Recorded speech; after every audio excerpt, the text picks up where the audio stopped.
सब लोगों को मेरा नमस्कार, सबको मेरा प्रणाम। वाल्मीकि सदन में तो मेरा हर तीसरे चौथे दिन आना लगा रहता है। कभी किसी का ब्याह, कभी किसी की सगाई, कभी किसी का बर्थडे, कभी कुछ कभी कुछ। लेकिन आप से आए हैं वो बड़ा दुखदाई है, बड़ा पीड़ा, अंदर तक दुख हो रहा है। हमारे देश की संसद एक तरह से सबसे बड़ी पंचायत है इस देश की, जहां पे पूरे लोग जाके बैठते हैं और देश की समस्याओं पे चर्चा करते हैं। परसों शाम को 6:30 बजे के करीब हमारे देश की संसद में गृह मंत्री जी अमित शाह जी ने एक स्टेटमेंट दिया। उन्होंने कहा, अम्बेडकर ये कहना आजकल एक फैशन हो गया है। इतनी बार अगर भगवान का नाम लोगे तो 7 जन्म में स्वर्ग मिल जाएगा। ये शब्द तो अपने आप में बहुत पीड़ादायक थे, अपमान करने वाले थे, बाबा साहब अम्बेडकर का अपमान करने वाले शब्द थे। लेकिन जिस लहजे में उन्होंने कहा, जो टोन थी उनकी कहने की, ऐसे लग रहा था जैसे अंदर से उनमें नफरत भरी पड़ी है। जैसे कहते हैं ना, हम कई बार हमारे कहने के लहजे में पता चल जाता है आदमी मजाक में बोल रहा है कि व्यंग्य कर रहा है कि दुख से बोल रहा है। लहजे में, उनके लहजे से लग रहा था कितनी नफरत करते हैं वो बाबा साहब अम्बेडकर से। एक बार मेरे को लगा शायद मुंह से निकल गया होगा, लेकिन अगले दिन प्रधानमंत्री मोदी जी ने बयान देके उनका समर्थन किया।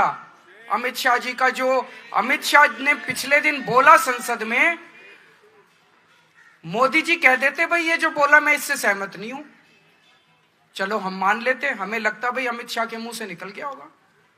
मोदी जी ने उनकी बात का पूरी तरह से समर्थन किया और शाम को कल 5:30 बजे प्रेस कॉन्फ्रेंस करके अमित शाह ने अपनी बात को सही ठहराया। इससे क्या पता चलता है? इससे यह पता चलता है इन्होंने जानबूझ के, सोच समझ के ये बात संसद में कही थी, एक नीति के तहत कही थी, सबको, पूरे देश को मैसेज देने के लिए कि अंबेडकर के लिए उनकी क्या भावनाएं हैं। दोस्तों, मैं अपने आप को अंबेडकर जी का केवल फैन नहीं मानता, मैं उनका भक्त हूं, भक्त। मैंने पहले भी उनके बारे में बहुत पढ़ा, लेकिन जब जेल गया तो मैंने उनकी जीवनी कई बार पढ़ी। उनका जीवन पढ़ने से बहुत प्रेरणा मिलती है। जितना संघर्ष उन्होंने किया ना, मुझे नहीं लगता बहुत कम लोग हैं जिन्होंने जिंदगी में इतना संघर्ष करके, और एक मामूली सा आदमी कहां पहुंच गया, कितनी ऊंचाइयों पे पहुंच गया कि कोलंबिया यूनिवर्सिटी में ने अभी उनको पूरी सदी का सबसे बड़े विद्वान घोषित किया। अमेरिका की यूनिवर्सिटी ने, कि पिछले 100 साल में ऐसा विद्वान नहीं हुआ, इतना बड़ा उनको तमगा दिया है। पूरी दुनिया में उन्होंने नाम रोशन किया है। ऐसे व्यक्ति का इन लोगों ने अपमान किया। हम लोगों ने आम आदमी पार्टी में बाबा साहब अम्बेडकर की, हम 2 महानुभावों को अपना आदर्श मानते हैं आम आदमी पार्टी में, बाबा साहब अम्बेडकर और भगत सिंह। ऐसा नहीं कि हम दूसरों को आदर्श नहीं मानते। गांधी जी हैं, जवाहरलाल नेहरू जी हैं, सुभाष चंद्र बोस हैं, बहुत सारे हमारे स्वतंत्रता सेनानी हैं, उन सबको भी आदर्श मानते हैं। लेकिन इन 2 को सबसे ज्यादा मानते हैं हम, बाबा साहब अम्बेडकर और भगत सिंह। तो हमने दिल्ली सरकार में और पंजाब सरकार में आदेश पारित कर दिया है कि हर दफ्तर के अंदर इन दोनों की तस्वीर लगाई जाएगी। मेरी तस्वीर नहीं लगाई जाती। आप किसी सरकार में चले जाओ, उस सरकार में उसके मुख्यमंत्री की तस्वीर लगती है हर दफ्तर में। आप केंद्र सरकार में किसी दफ्तर में चले जाओ, वहां पे मोदी जी की और राष्ट्रपति जी की तस्वीर मिलेगी। दिल्ली सरकार के दफ्तर में केजरीवाल की या आतिशी जी की तस्वीर नहीं मिलेगी, वहां पे बाबा साहब अम्बेडकर की और भगत सिंह की तस्वीर मिलेगी आपको। हमने आदेश, और घर में जहां मैं रहता हूं, मैं जहां बैठता हूं, मेरी कुर्सी के ऊपर मेरे घर पे भी बाबा साहब अम्बेडकर की तस्वीर लगी हुई है। इतना मानते हैं हम उनको। दिल्ली सरकार के सारे स्कूलों में, जैसे मैंने कहा ना, मेरे को प्रेरणा मिलती है उनके जीवन से।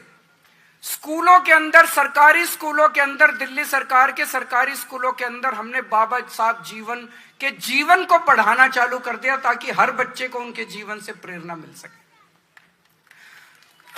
बाबा साहब अंबेडकर क्या कहते थे? सबसे ज्यादा उन्होंने तवज्जो दी शिक्षा को।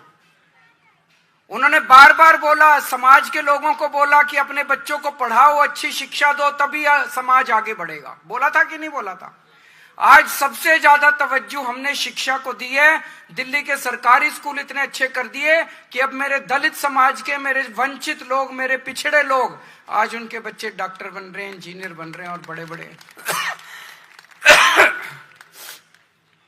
12वीं क्लास तक मैंने शिक्षा फ्री कर दी। उसके बाद जब हमारे समाज में भी बच्चे बहुत इंटेलिजेंट हैं, लेकिन वो कंपटीशन के पेपर नहीं दे सकते थे, क्योंकि कंपटीशन के पेपर देने के लिए बहुत सारी फीस चाहिए होती है। तो हमने कह दिया, भाई जो कोचिंग की फीस है वो सारी फीस दिल्ली सरकार देगी, आप अपने बच्चे का एडमिशन करा दो और सारी फीस हम। जय भीम योजना हमने दिल्ली के अंदर लागू करी। तो मेरी भावना बहुत बुरी तरह से मैं पीड़ित हुआ जब मैंने अमित शाह जी के स्टेटमेंट को सुना।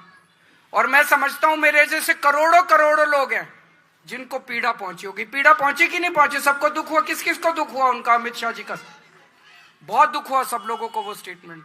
वो कहते हैं कि इतना भगवान का नाम लोगे तो 7 जन्म में स्वर्ग मिल जाएगा। मैं उनको कहना चाहता हूं,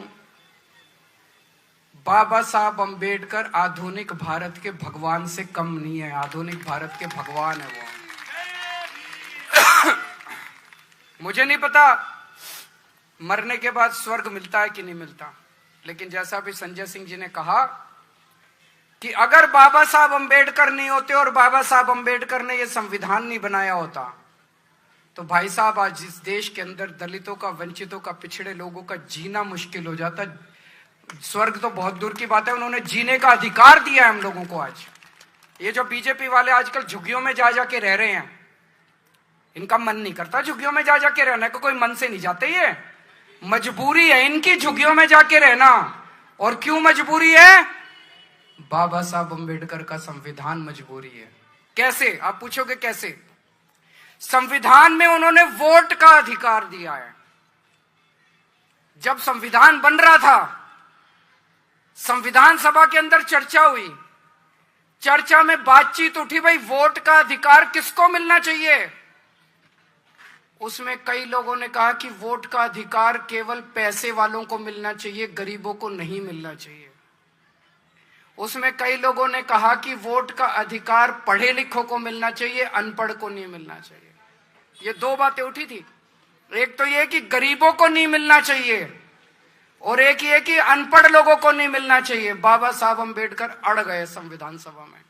उन्होंने कहा हर नागरिक को, चाहे पढ़ा लिखा हो, चाहे गरीब हो, चाहे अमीर हो, चाहे अनपढ़ हो, उनको वोट का अधिकार मिलेगा। भाई साहब, आज आपके वोट का अधिकार बाबा साहब अंबेडकर ने दिलवाया है। आज झुग्गी झोपड़ी में रहने वाले एक एक आदमी के पास वोट का अधिकार है, इसलिए बीजेपी वाले जाके झुग्गियों में रह रहे हैं। अगर बाबा साहब अंबेडकर ने वोट का अधिकार नहीं दिलाया होता, ये सारी झुग्गियां तोड़ के इनको पता नहीं कहां फेंक देते ये लोग। गलत तो नहीं कह रहा भाई साहब? हर चुनाव के पहले देख लो इन बीजेपी वालों को, नौटंकी करके किसी दलित के घर में खाना खाने जाते हैं। चुनाव के पहले देखा कि नहीं देखा? नौटंकी करते हैं किसी दलित के घर में खाना। इनको दलितों से प्यार नहीं है, इनको गरीबों से प्यार नहीं है, इनको पिछड़ों से प्यार नहीं है, इनको आपके वोट से प्यार है कि नहीं बहन जी? इनको आपके वोट से प्यार है। वो वोट किसने दिया? बाबा साहब ने वोट दिया। अगर बाबा साहब आपको वोट नहीं देते, ये बीजेपी वाले मजाल जो आपकी, इनको मैं देख रहा था ये झुग्गी में जाते हैं। कल मेरे को एक बता रहा था कोई, जिस झुग्गी में इनका एक बड़ा नेता गया था, वहां से कोई मेरे से मिलने आए कुछ लोग झुग्गी से। मैंने पूछा क्या हुआ? बोले जी आया था, 11 बजे निकल लिया, कट लिया। फोटो वोटो खिंचाई, थोड़ी देर हमारे बच्चों के साथ नाटक करा कैरम खेलने का, उसके बाद बोला लेट गया बिस्तर पे, बोला मेरी फोटो खींच लो। फिर लेटे हुए की फोटो खींच ली, फिर बोला अपने घर चला गया। सवेरे 6 बजे फिर आ गया। ये इनका प्यार है। दूसरे एक और नेता का पता चला, मैंने देखा सोशल मीडिया पे, उसको तो आपको छूने में तकलीफ होती है, आप में से बदबू आती है इन लोगों को। वो क्या कर रहा था, उसके बगल में एक और था उसका, उन्हीं की पार्टी का, वो अपने हाथ से उनका अपना पट्टा लेता था, अपने साथी को देता था और साथी पट्टा पहनाता था। खुद को तो पट्टा पहनाने में भी शर्म आती है, खुद को तो पट्टा पहनाने में भी तकलीफ होती है। अपने हाथ से पट्टा भी नहीं पहनाएंगे आप लोगों को, दूसरे के हाथ में देंगे, वो पट्टा पहनाएगा। आप सोच के देखो, अगर बाबा साहब ने आपको वोट का अधिकार नहीं दिया तो ये क्या हालत बनाते आप लोगों की। गलत तो नहीं कह रहा, ऐसी हालत बनाते ये लोग, ऐसी हालत बनाते आप लोग याद रखते। आज आपको पढ़ने का अधिकार मिला, आपके लिए स्कूल बनते हैं, क्यों बनते हैं? बाबा साहब ने आपको वोट का दिन, तो ये पढ़ने नहीं देते ये लोग। मजाल जो आपके अपने समाज को, पिछड़ों को, दलितों के लिए इसको स्कूल में नहीं घुसने देते। अंग्रेजों के टाइम में बाबा साहब का जीवन उठा के देख लो आप। बाबा साहब जब स्कूल जाते थे, इतनी छुआछूत थी। जिस क्लास में मैंने पढ़ा है उनका पूरा, जिस क्लास में, उस क्लास अपने साथ टाट ले जाते थे, वो बोरी पे बैठने, वो बोरी ले जाते थे, उनको क्लास के बाहर बिठाते थे और क्लास के बाहर बिठा के कहते थे अंदर जो टीचर बोल रहा है बाहर आवाज आएगी, वही सुन के पढ़ लियो। इतनी छुआछूत थी। आज हमारे भारत में ये छुआछूत खत्म नहीं होती अगर बाबा साहब आपको वोट का अधिकार नहीं देते। आज भी आपको क्लास में नहीं घुसने देते, ये उसी पानी नहीं पीने देते आपको। अगर ये आपकी परछाई से इन लोगों को तकलीफ होती है, अगर बाबा साहब आपको वोट का अधिकार नहीं देते। बहुत बड़ा अधिकार, आपने कभी सोचा नहीं होगा इस तरह से भाई साहब जो मैं बोल रहा हूं। आज सरकारी नौकरियां मिलती हैं अपने लोगों को, अपने लोग विधायक बनते हैं, मंत्री बनते हैं, क्यों? बाबा साहब के संविधान की वजह से। तो मैं अमित शाह जी को कहना चाहता हूं, अमित शाह जी, मुझे नहीं पता आपका भगवान कौन है, हमारे भगवान तो बाबा साहब अम्बेडकर है।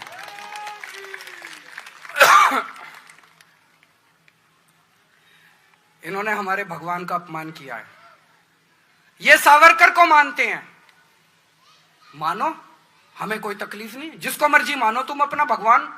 हम तो अपने बाबा साहब अम्बेडकर को भगवान मानते हैं। हमने तुमको कुछ नहीं बोला, तुम्हारी हिम्मत कैसे हो गई हमारे भगवान के खिलाफ बोलने की? बर्दाश्त करोगे? बदला लोगे?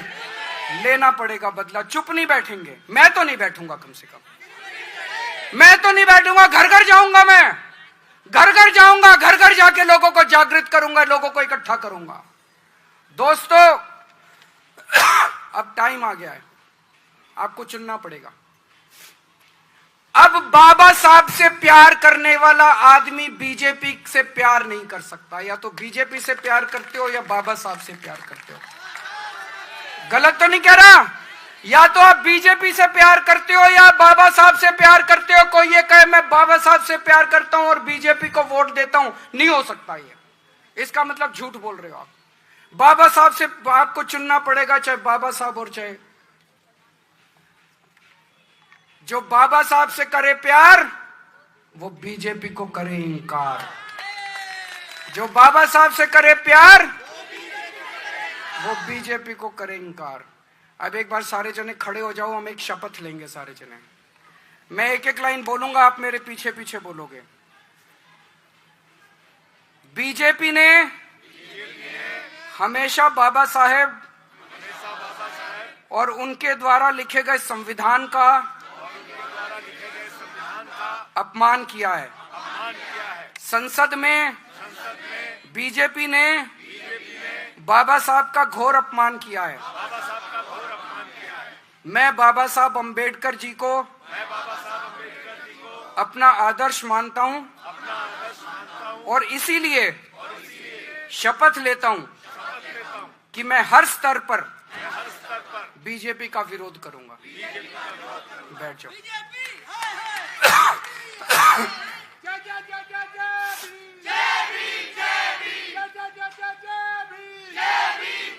अब ये शपथ अपने को घर घर जाके लोगों से साइन करानी है। मंजूर है? टाइम देना पड़ेगा। जो जो लोग बाबा साहब से प्यार करते हैं उनको तन मन धन से, जो जो लोग बाबा साहब से प्यार करते हैं उनको तन मन धन से अब इस आंदोलन में जुड़ना पड़ेगा। अंत में मैं 4 लाइन ही कहना चाहता हूं जो मैं बहुत मानता हूं।